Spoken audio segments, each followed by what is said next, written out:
Alright guys, so today we're going to talk about the true costs of starting up a company. I created an Excel sheet back in January when I officially planned on creating my LLC, and I started documenting my journey of what it takes to actually obtain your own, ownership authority. So this is my trucking company.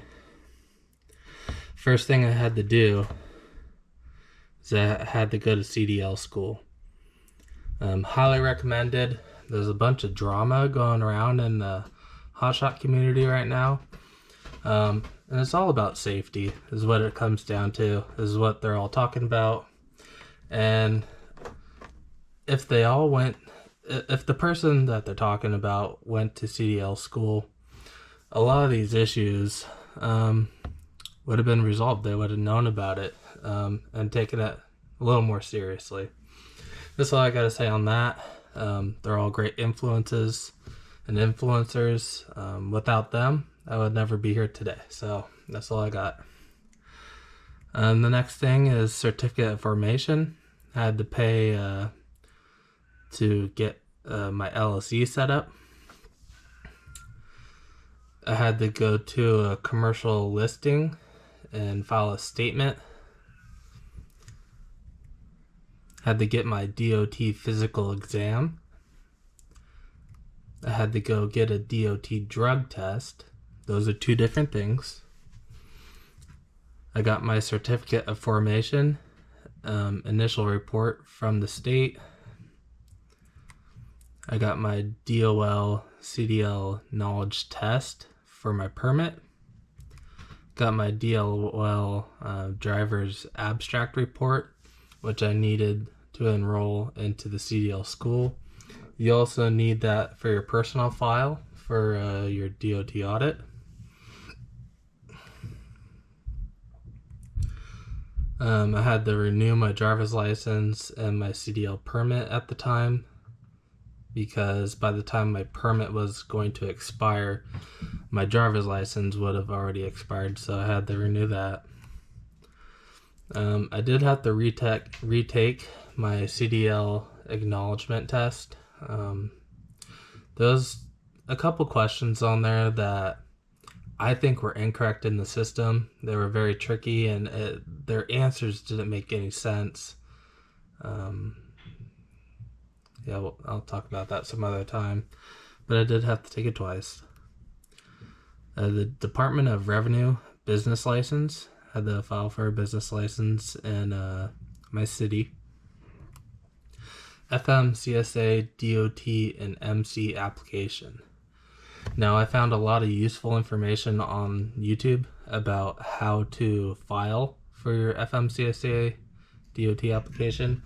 It is a long application, and if you do mess it up, you do have to pay that fee over again, and it was $300. So I forgot who it was, but there is some good information online. I had to file for my BOC3. It's like an insurance policy for all 50 states. So that every state has a point of contact for your business. It was very simple. Got someone to do it for me. It's pretty cheap. Had to file for my UCR. Now, this is like a universal trucking registration for all 50 states. You search it, apply for it. I don't know why you really need it, but you do. I did have to enroll in a drug and alcohol consortium program. So that will be my random drug tests and whatnot. You do have to be enrolled in an annual drug test program. General liability insurance. I thought I needed my general liability insurance to activate my DOT number, but what I really needed was an insurance policy on a vehicle that would be that would have DOT numbers on it. So unfortunately, I bought that early before I needed it. Sorry, got a cat. I did order my trailer from Trailer Boss, and it did take just over 2 months for it to be built and painted and all that stuff to my specs.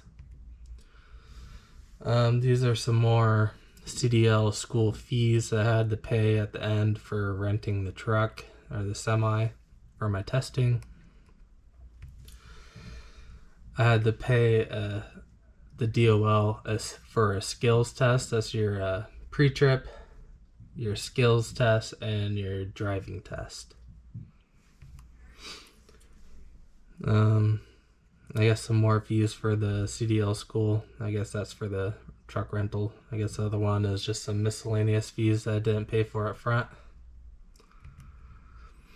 I did have to go back to the DOL after I passed my DOL skills test. They give you a certificate.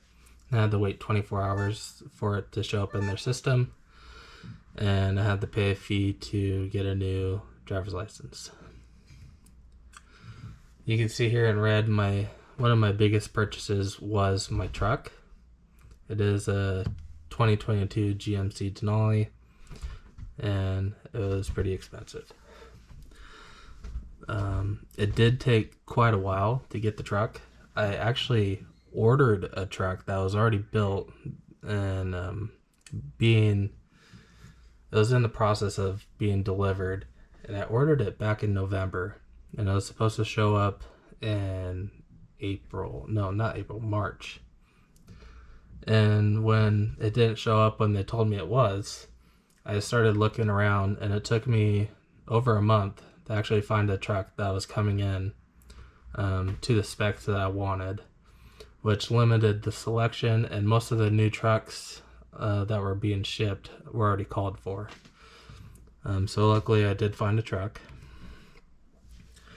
I did have to order some dash cams and some safety triangles. I didn't have to get the dash cams, but the dash cams are nice for when you're parked at the truck stop. If someone hits you or whatnot, the dash cams will record that, and it's good for fender benders and all that, so you can show proof, because people will target you as you're a business, and they'll think that you're a quick buck essentially. I did have to order a gooseball kit. I did order a fire extinguisher. Looks like my down payment for my insurance was $905. My insurance for my truck is about $940 now that I have my trailer on the policy. Now everyone's down payment and their monthly payments are going to be different. It's all based off your age, just like your normal insurance, your driving record, and any tickets. I don't have any tickets, and I have a great driving record. And after a year or two of showing proof in the commercial world, my insurance agent said that my policy would go from $900 down to about $600 a month. MYTEE products. I ordered a lot of stuff. All the stuff I showed on my trailer loadout for securement on that video, all that stuff is from this big purchase I made. It was $1,400.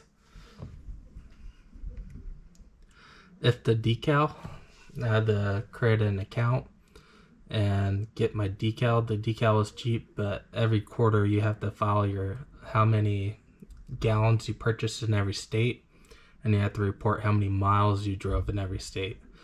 And then they will determine if you owe money to individual states for not paying fuel taxes and driving in their state.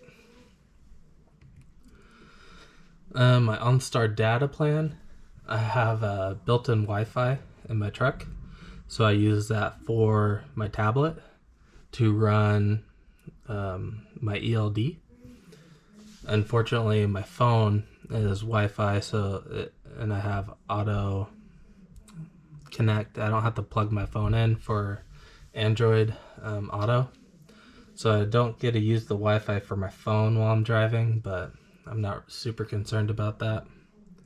And I did pick up a separate hotspot for uploading my videos from T-Mobile, and that's because the Wi-Fi in the truck only works when the truck is on. I went to Tractor Supply to get my what is it called? The auxiliary fuel tank and pump and hoses and fittings and all that stuff. I have already found it very useful just on my trip to Spokane to pick up the trailer. Otherwise, I would see that if I didn't have an external fuel tank, I would have to stop probably twice a day to get fuel. And it also helps me get better prices because I'm not forced to stop at, when I'm on E, to fuel up at the most expensive place. I did go back to Tractor Supply, and I did have to upgrade to a better pump. You can see that in my video. I did get an Amazon fire extinguisher seat mount. Made things a lot easier. I thought I was going to have to fabricate something. DEF fluid, picked it up from Home Depot. As you know, with the diesel vehicles, you have to get DEF fluid. And if you're not a commercial vehicle and going into a truck stop, there's no DEF in a pump. So you have to buy the individual gallons. I did go to Car Toys to get the dash cam installed. I should have just went there in the first place because it was the same price. But at least I mounted my cameras where I wanted them to be. My T-Mobile hotspot contract and my T-Mobile hotspot purchase for the actual device. Now with IFTA and all the other programs that I'm enrolled in, you're required to keep a ledger or a log of all the miles you've driven for up to 3 years, even when you're out of business. So I decided to get a Google Mile IQ. It's very simple, it's easy, it hooks up to the Bluetooth and knows when you're in that vehicle and automatically logs your trips. Diesel fuel, as you can see, there's two purchases.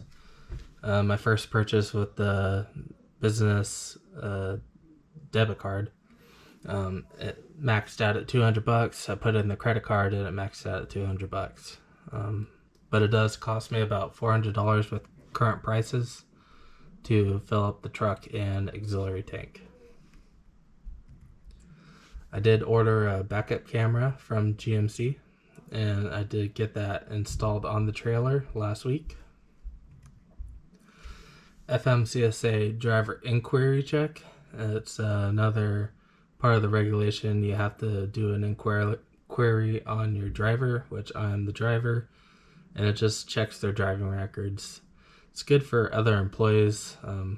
I know for myself that I'm all good, but if you do get an audit and have questions, I've already done the check and I know I've got that part covered.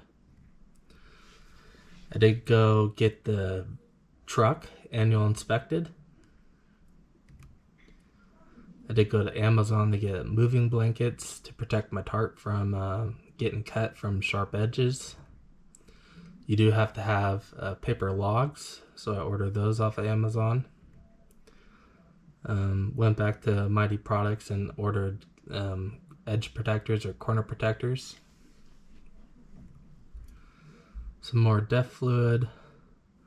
I did order Gmc Mud Flaps to kind of limit the amount of mud, dirt, and debris that would splash up on the front door of the truck where my DOT numbers are, as my DOT numbers are pretty low on the door and you have to have your numbers visible at all times. So I hope that helps.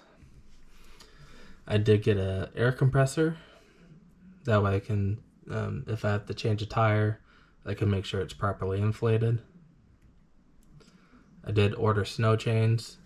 I was going to wait till next year, but in April, as a lot of people know, all of a sudden we got a week of snow. So I went ahead and bought those.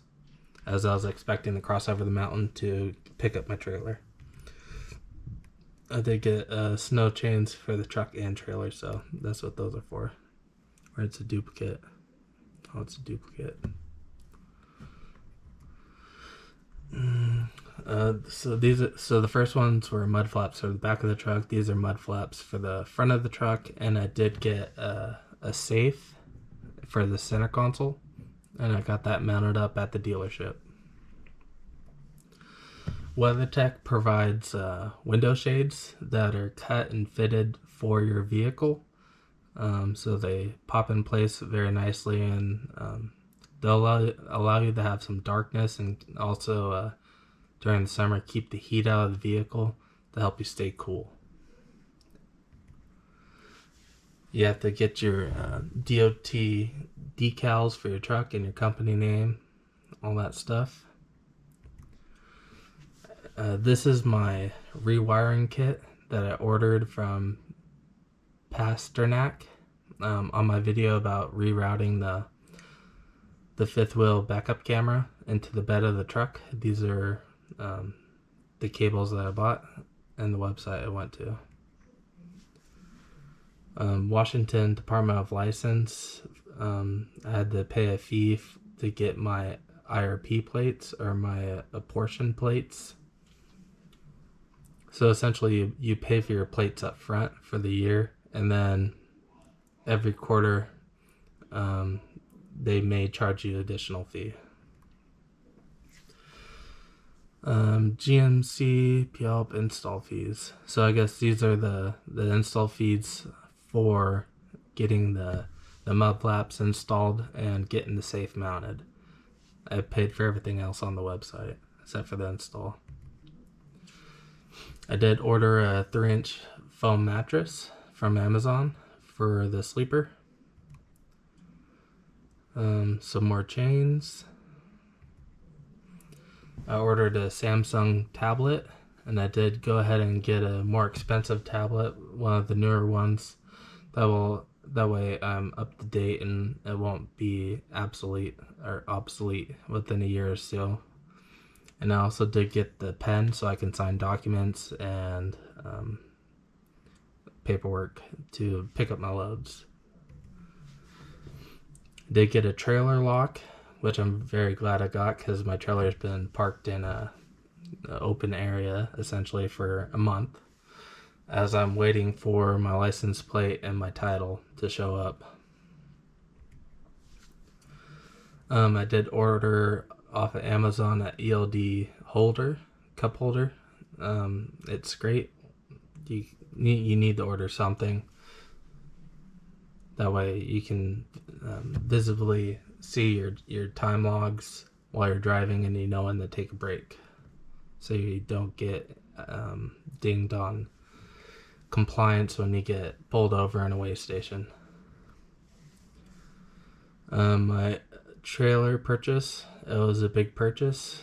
I think in total it was about $40,000. So I did $20,000 on my debit, and I think another $20,000 on credit cards. That way I could keep some cash flow, as I was anticipating another month or two before hitting the road. I didn't want to be out of cash. Cash flow is king, so I did acquire a little bit of debt, but besides that, everything else is paid for. Some more diesel fuel. A lot of people don't account all the fuel and all the monthly expenses from the beginning to end. And I obviously didn't, because I went way over my budget. I was hoping I could get this all set up for about $140,000, $150,000. At the end, you'll see what I paid. It was a bit more than what I wanted, but now I'm ready to go to hit the road and make some money. Here's the trailer boss for the trailer, $18,000 and $5,000. I did order some hub oil, as my trailer does have a hub oil. It's not grease, so I did make sure I have some available so I can maintain it when I do my pre-checks or my pre-trip. I did get a 20-ton hydraulic lift to be able to pick up the trailer with the load on it and change a tire. Some more diesel fuel. I did order a solar panel to maintain and charge my batteries. I have 2 batteries for my hydraulic lift, as I found that the standard plug-in cable wasn't able to maintain and charge my batteries during a 4-hour drive to keep them charged, which left me kind of stranded. Diesel fuel, just Onstar mobile data plan, recurring charges. I did order a 1/2-inch torque wrench to make sure that I get the lug nuts on the trailer and the truck properly torqued. I did order some stain and sealer for the wood on the trailer to help preserve it and hopefully it lasts longer. The trailer annual inspection report. I did have to get some special permits so I initially thought that my IRP license plates would allow me to travel in all 50 states and I wouldn't have to apply for special permits unless I was overweight or an oversized load. But in Oregon, New Mexico, Kentucky, and New York, yeah, they have special highway tax programs, and your IRP plates do not cover them. I decided not to get New York State. As of right now, I don't plan on going there. Kentucky, I didn't have to get that one because it's only for vehicles over 50 or 60,000 pounds. I think it's 60. So I did get New Mexico and Oregon. T-Mobile hotspot, recurring charge. My truck insurance, recurring charge. Now I did get a ComData fuel card. I do have Verizon Connect ELD services, and ComData is a partner with them. So my fuel card, my invoices will get sent to Verizon, and they take my ELD miles and my fuel data, and they'll actually create a IFTA tax report for me. Mileage IQ, maintain and monitor my miles. Also for my personal vehicle, I drove a lot with my personal vehicle for business reasons. And so Mileage IQ will also help me when I go do my taxes at the end of the year that include my personal vehicle mileage for my business needs. MYTEE products. Someone's put a comment on one of my videos that I should probably have 8 chains and binders, and the more I thought about it, it really did make sense, as I'm hoping I can get cable reels and loads like that. So I did order 4 more chains and binders from MYTEE products. Now ComData, they do have a monthly fee for maintaining your account. It's $5. And then I had to pay to mail my bond via FedEx to Oregon's Department of Commerce to activate my highway tax program. I would have drove down there, but fuel is so expensive and it'd be a whole day just to drive down there, a whole day to drive back. Didn't make sense cost-wise, so I just sent it via FedEx. So here at the bottom, you can see the total running cost to start my company was $166,000, $394.98. So I definitely went over the budget, but when I started this venture, I was debt-free, and I sold my house to start this venture due to COVID, and all the influencers on YouTube made it seem like it was an easy venture to get into. That obviously there's cheaper ways to get into it, but I decided to go all new, hoping to eliminate some of my breakdowns and downtimes on the road. I was really concerned that if I had a load and I broke down, I would have to offload my load somehow, pay someone to offload it, pay someone to take my load and deliver it. It didn't make a lot of sense, and I had the capital to go new. So that's my report. I hope some of the information and data is helpful for you guys. I know that excuse me, a lot of people, they talk about what you need and what you need to do. I'm gonna go ahead and shout out Toe Piglet. He was a great influence. He has a lot of information on his website about what steps you need to take to start your own business, like the BOC3 and the UTR registration. That kind of stuff I wouldn't have known about. There's a lot of great influencers out there. I wish I could name them all off, but I just thank the community, and I hope this information is helpful for you.